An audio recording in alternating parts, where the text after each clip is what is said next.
Hi, my name is Yvon Parizeau. This video is about the benefits of working in the Canadian federal government. If you are wondering if it is worth getting into the government, or you are in the government and you don't know what is in the benefits package, then this video is for you. This video is part of a series of videos on how to succeed in the Canadian federal government. If this sounds interesting to you, please subscribe to get more videos like this one. Please note that these are not official government videos. The information is my opinion and is based on my personal experience.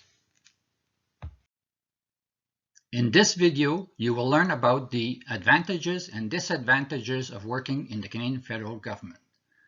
Then we will review in detail the benefits package. We will cover the salary rates, the paid leaves, the pension plan, the health insurance, and the dental plan. And for those who listen to the end of this video, I have added a bonus section on how to get a job in government. In this first part of this video, you will learn some of the key advantages and disadvantages of working for the Canadian federal government. The advantages include working 37.5 hours per week. This means 7.5 hours per day, and you get half an hour for lunch. You also have flexible hours. For example, some employees like to work from 8 to 4, and some like to work from 9 to 5. As long as you do your 7.5 hours per day, and you keep the same hours all the time. Another big advantage is the ability to work from home on a hybrid model, which means that you only come in the office 2 or 3 days per week. Another one of the advantages is job security and stability. Most civil servants work their entire career in the federal government. You can go from one job to another and get promoted without changing employer. Now, there are limits in the job security, as from time to time there are government cutbacks. However, when this happens, there are usually some form of package offered to help the employees find another job in the government, get re-educated, or do a career change. The government also has a very comprehensive salary and benefits package. We will talk about this in more details in the next section of this video. This includes the pension plan, health insurance, and the dental plan.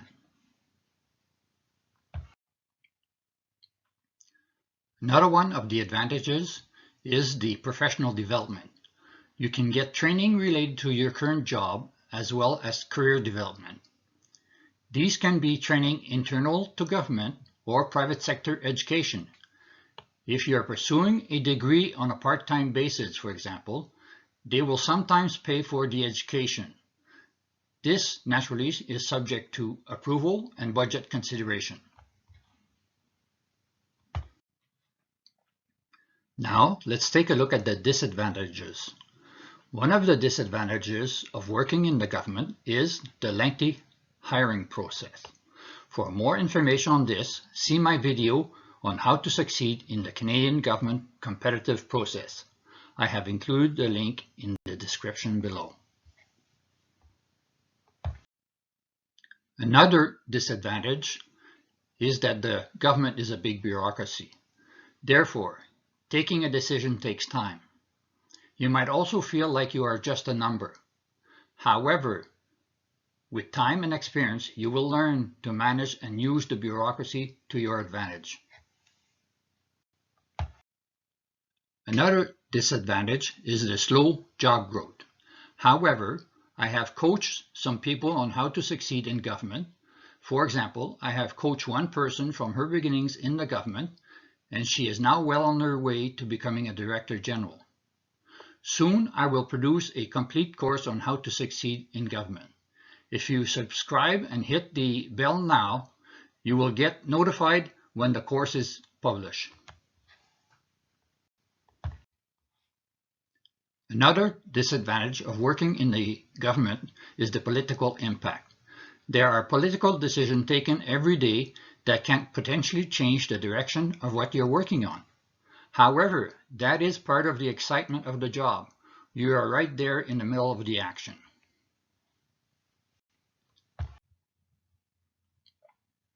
In this part of this video, you will learn all about the detailed benefits package that the government has to offer.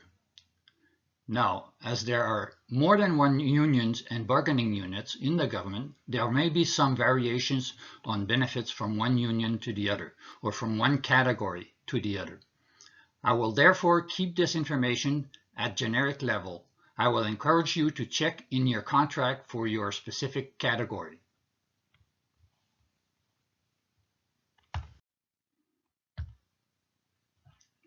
Now let's take a look at what are all the benefits. The more common benefits include the salary rates, the paid leaves, the pension plan, the health insurance, and the dental insurance. There are also other benefits. However, there are too many to name them all. Here I will focus on two of the popular ones. These are the compressed work week and the income averaging.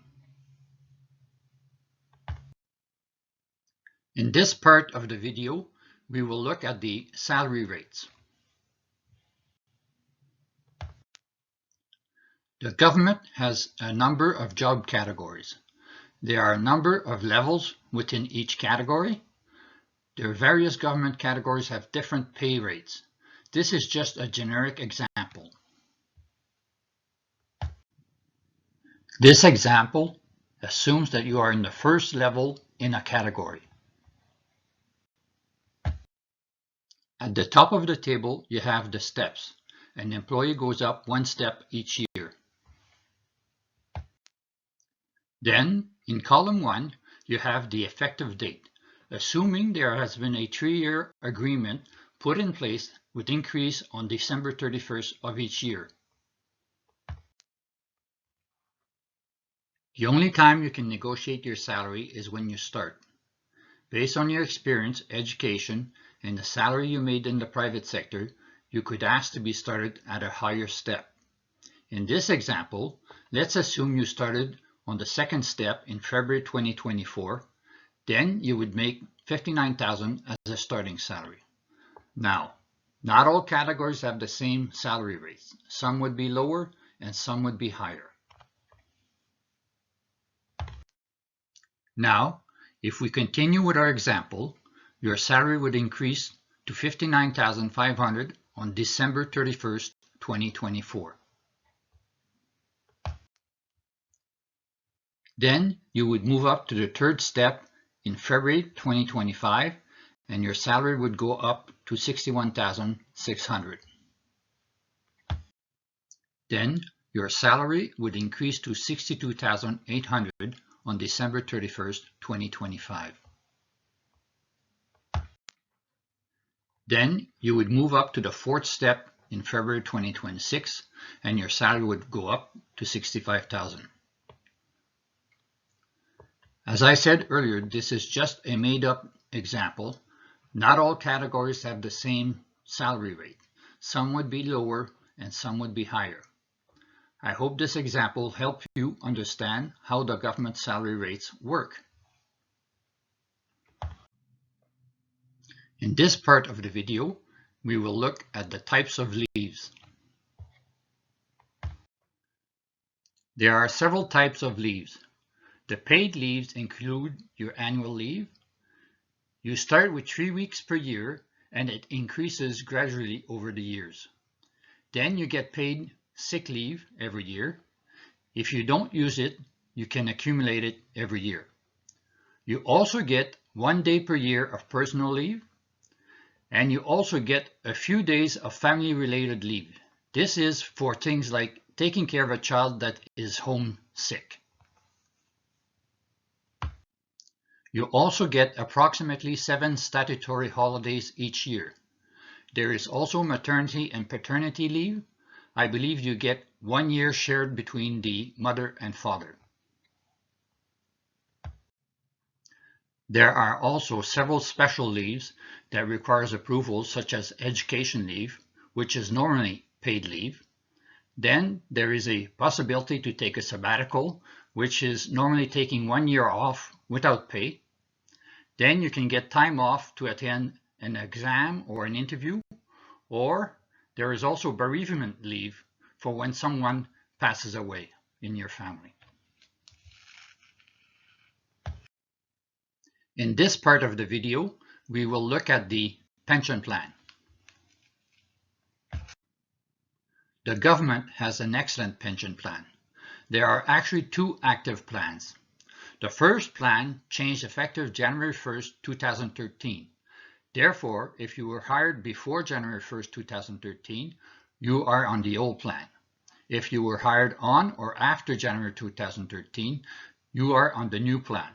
They are quite similar, however, there are some important differences.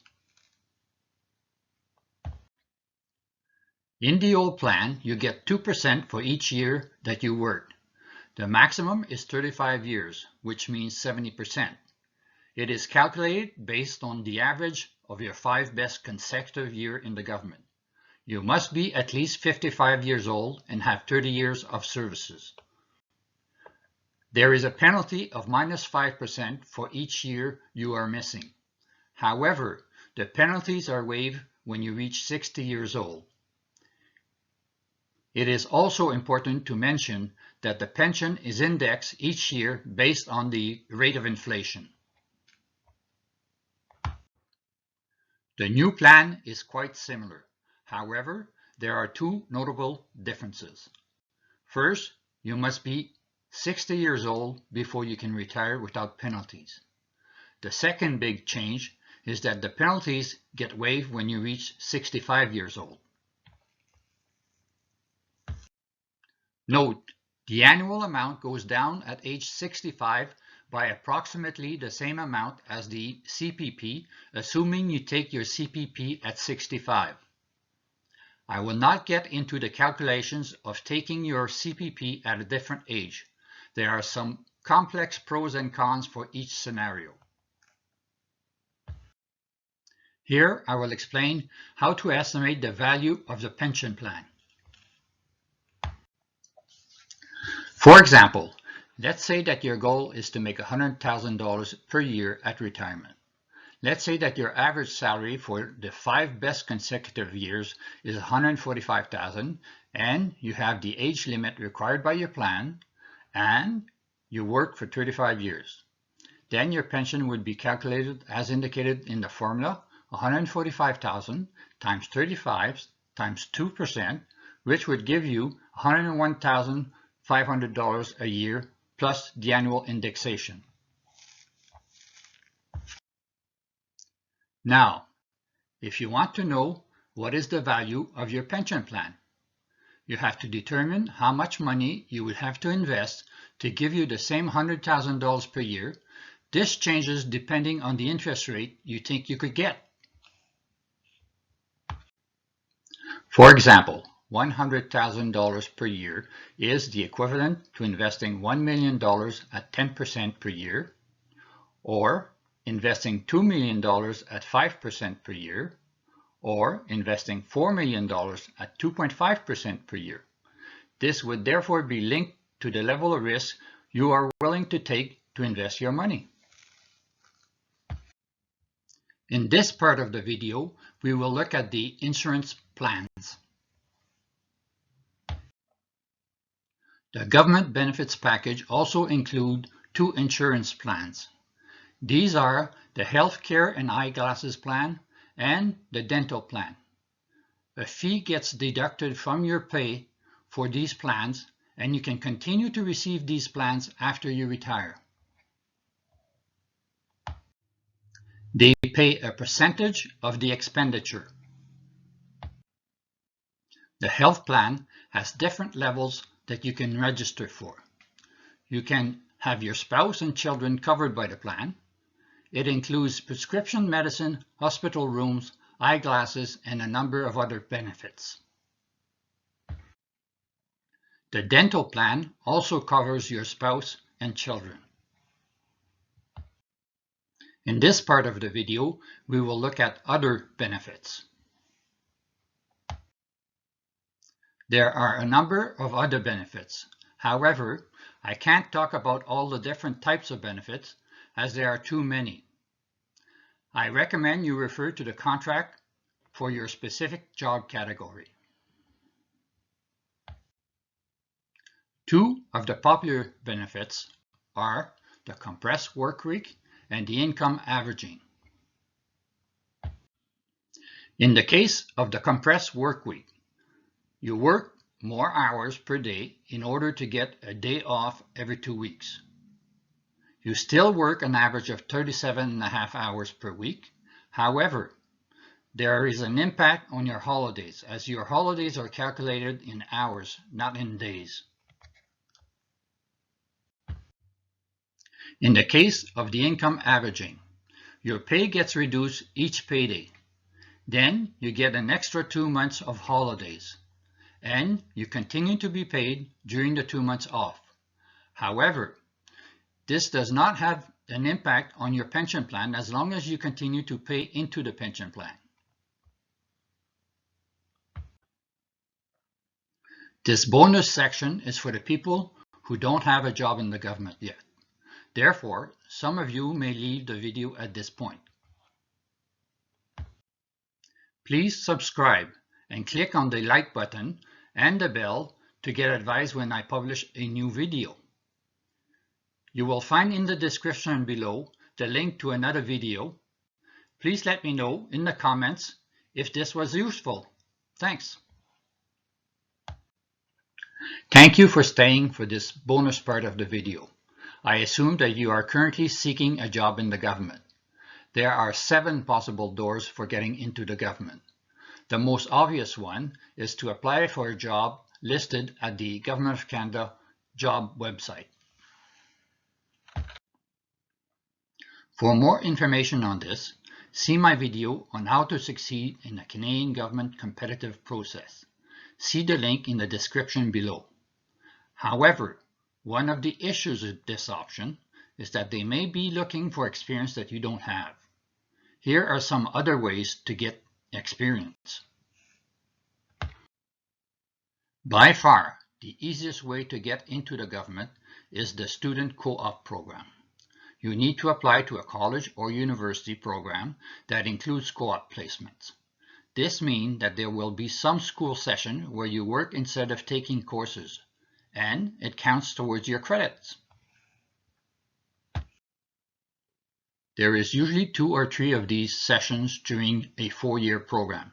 You get paid by the employer while you are on co-op placement. Sometimes the employer will also keep you on part-time basis between co-op terms. The government brings in co-op students in all kinds of job type.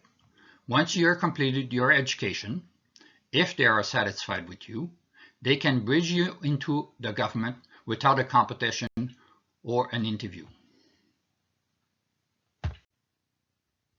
Another good way to get a job in the government is the Federal Student Work Experience Program, or FSWEP. Students can apply for this on the Government of Canada job site. These are normally for summer jobs.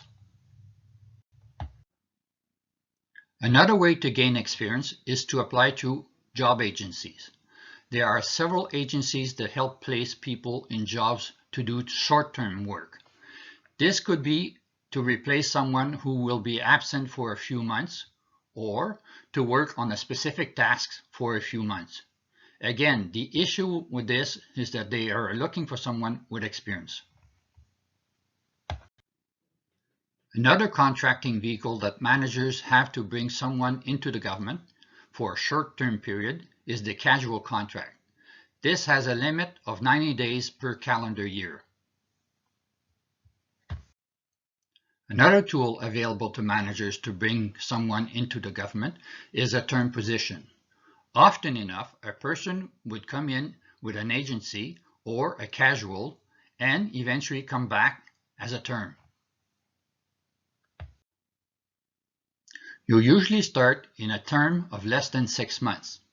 When you are in a term of less than 6 months, you can't apply for internal competition. However, the minute you get a term of more than 6 months, you can start applying for internal competition. You don't have to wait to start applying for competitions. You can start as soon as you receive the more than 6 months term. Another way to get work in the government is to become a consultant. If you have a lot of experience, this may be a viable option for you. However, there is too much to cover on this subject. This will be covered in another video. The Canadian federal government has a comprehensive benefits package. I hope that this video has helped you understand it a bit better. Good luck on your career. Let me know if you need personal assistance, and let me know how it went at yourpersonalcareeradvisor@gmail.com. Thank you for listening to this video to the end. I hope I have convinced you to seek a job in the government. If yes, I recommend you view my video on how to be successful in the Canadian government competitive process. See the link in the description below. This video is part of a series of videos on how to succeed in the Canadian federal government. So don't forget to hit the subscribe button and click the thumbs up. Also, click the bell if you want to be advised when a new video comes out. Don't hesitate to contact me at yourpersonalcareeradvisor@gmail.com. You can also go to my website at yourpersonalcareeradvisor.org.